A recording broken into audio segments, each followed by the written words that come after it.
Guys good afternoon सबैमा। आजको त वेदर पनि कस्तो भयो कुनी अघिसम्म टन टन घाम लागिरहेको थियो। अहिले चाहिँ आम्बो पानी आउँदैछ है, तर गरमले चाहिँ हालत खराब पारिसकेको थियो यहाँ सिलगढीमा। अनि पानी आएर चाहिँ निकै शान्ति भयो।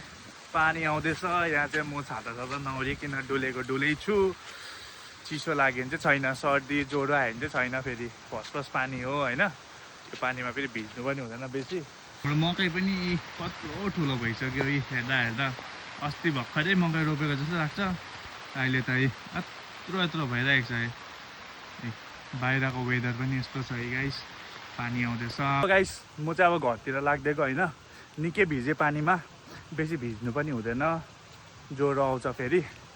कपाल पनि भिजेर धुत, मान्छे पनि धुत। अब गएर नुहाउँछु घरमा होइन। ल गाइस, तपाईँहरूलाई भिडियो मन पर्यो भने लाइक गरिदिनुहोस्, कमेन्ट गरिदिनुहोस्, सेयर गरिदिनुहोस्। अनि भिडियो कस्तो हुँदैछ भनेर चाहिँ कमेन्ट गरेर भनिदिनु होला है। अनि मात्रै थाहा हुन्छ मलाई कस्तो हुँदैछ भनेर है। बाई।